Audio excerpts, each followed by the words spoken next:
par vos bacs. Thank you. C'est un habitué de cette maison.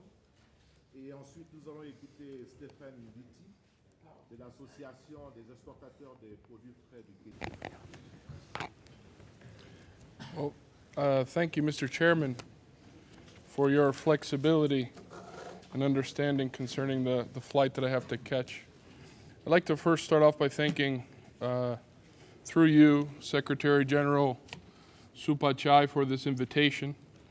This is the second year in a row that FUNGLODE has been able to serve on this, had the honor to serve on this panel. The title of our presentation is Columbus, Blankfein, and Resource Curse 2.0. Make markets work as markets again. Since the last UNCTAD General Conference in April 2008, the world has undergone incredible changes. As we were all huddled together then in Accra, Ghana, in the massive tent graciously provided by the government of Ghana, a commodity crisis was brewing right under our noses, and we didn't even suspect it. Worse, it was cooking itself up into becoming a major part of what was almost the world's second Great Depression. Because of the magnitude of developments these past 2 years, it is often difficult for us to utilize the Accra Declaration as a basis for our discussions today, particularly Article 93, the subject of this expert panel. How could we comply with Article 93 when, as an UNCTAD family of governments, private sector, NGOs, academia here today, we have just recently begun to understand what has occurred in commodities markets? So let's start from what we do know.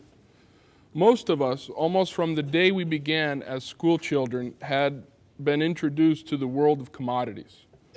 We are probably most familiar with this gentleman, Christopher Columbus. He crusaded the New World in search of gold, silver, and minerals for the King and Queen of Spain. Christopher Columbus is what we commodity experts call a rent seeker.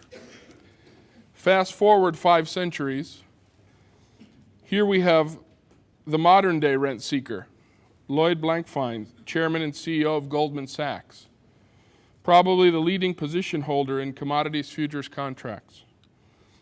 Both Columbus and Blankfein see the wealth and value and opportunity in commodities. Traditionally, where there are rent seekers, you have the resource curse. Uruguayan novelist Eduardo Galeano describes the resource curse when he states, Latin America has specialized in losing ever since those remote times when Renaissance Europeans ventured across the ocean and buried their teeth in the throats of the Indian civilizations. Centuries past, and our region continues to exist at the service of others' needs as a source and reserve of oil and iron, of copper and meat, of fruit and coffee, the raw materials and foods destined for rich countries. Resource curse is the term used to describe the failure of resource-rich countries to benefit from their natural commodity-based wealth. The resource curse is a paradox.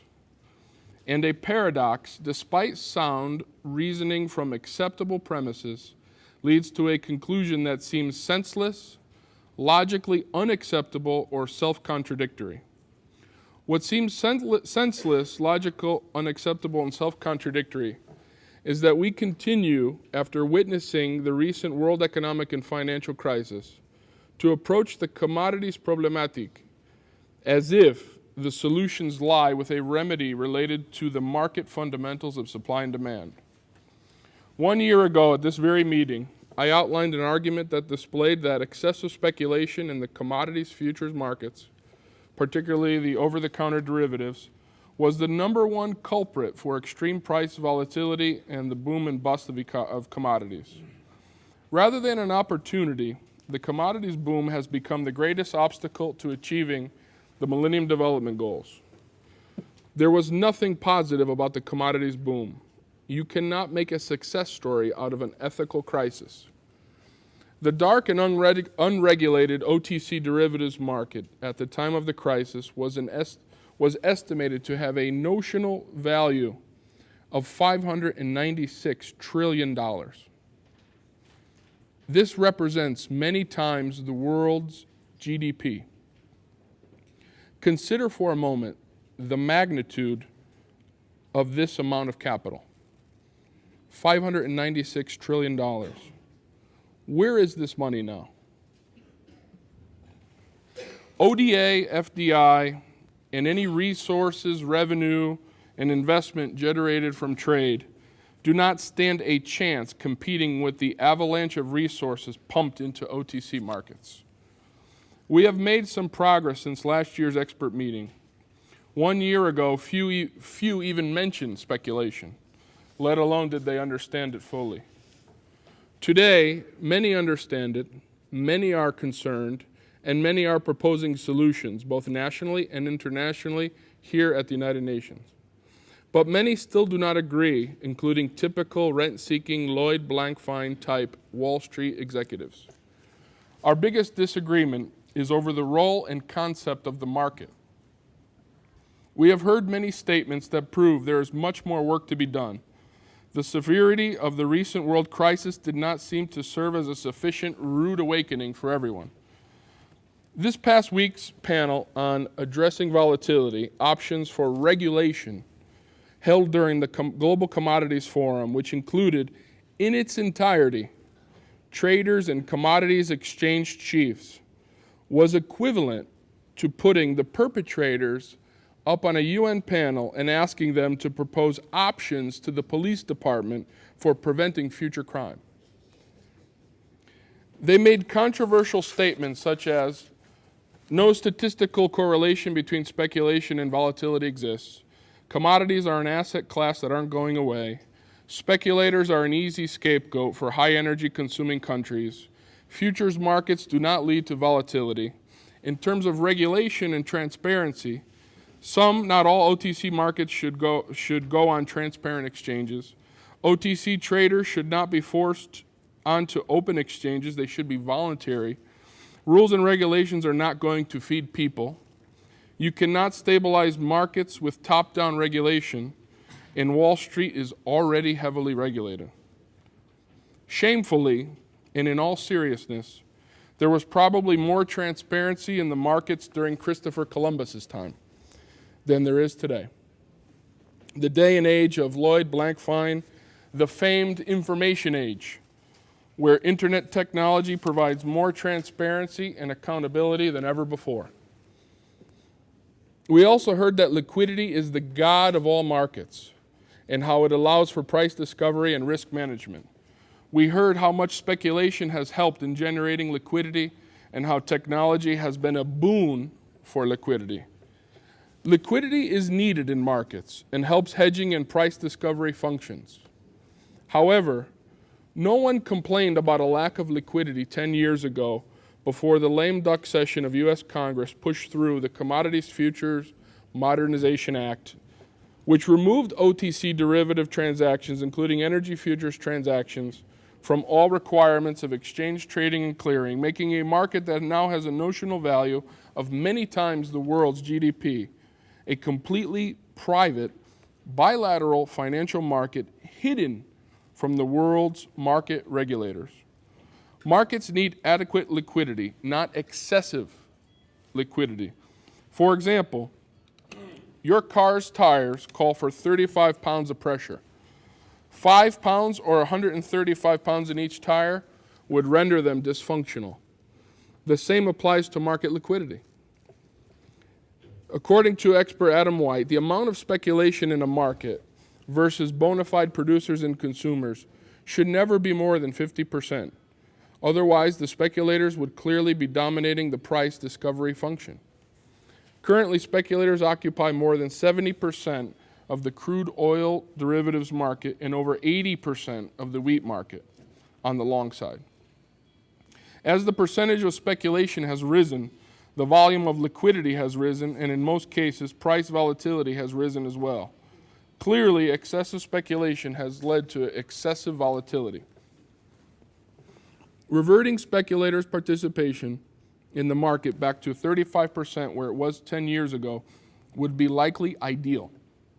Markets would then have more than adequate liquidity and a much more healthy price discovery function.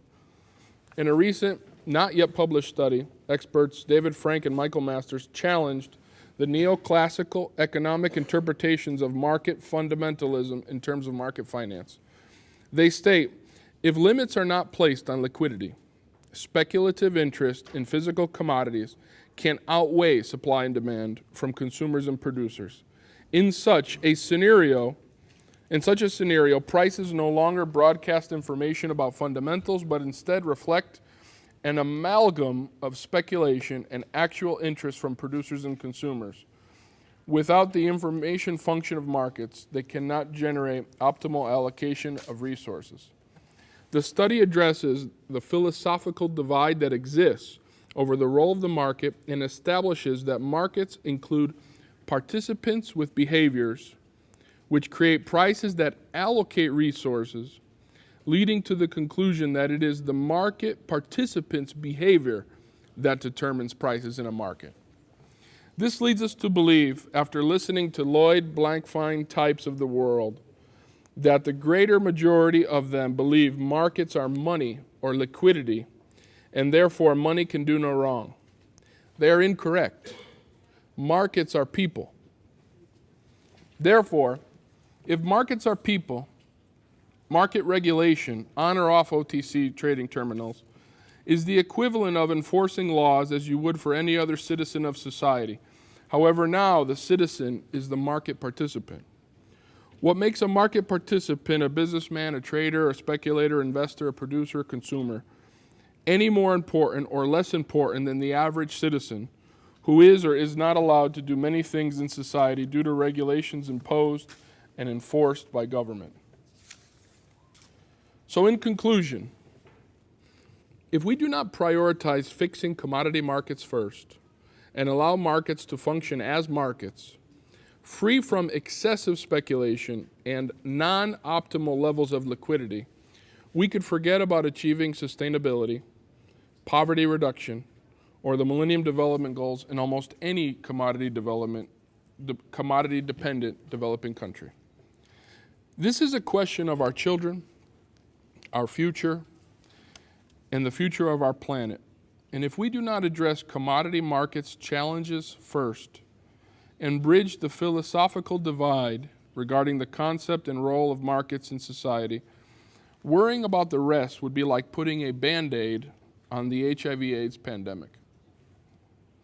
The resource curse, especially in resource regions like Africa and Latin America, represents the accumulation of decades of poverty that have highly contributed to the poverty that plagues the people of these regions.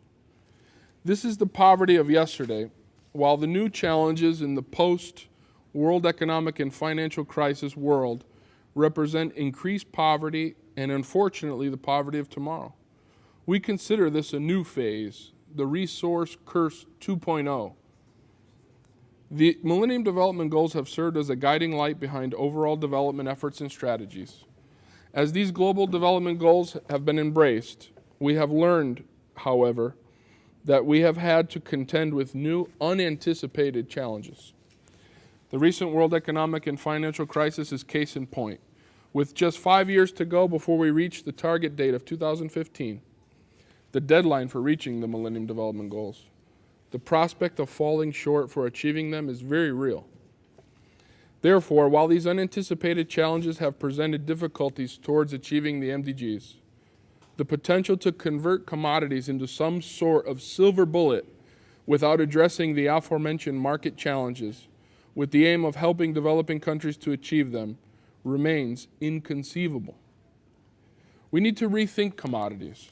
They have been a slave to speculators, a pawn on the chessboard of Wall Street's most greedy and vicious traders, all of whom have literally turned the products, the very products that aim to satisfy hunger, into costly items that no poor citizen could ever dream of sustainably accessing. Thank you, Mr. Chairman.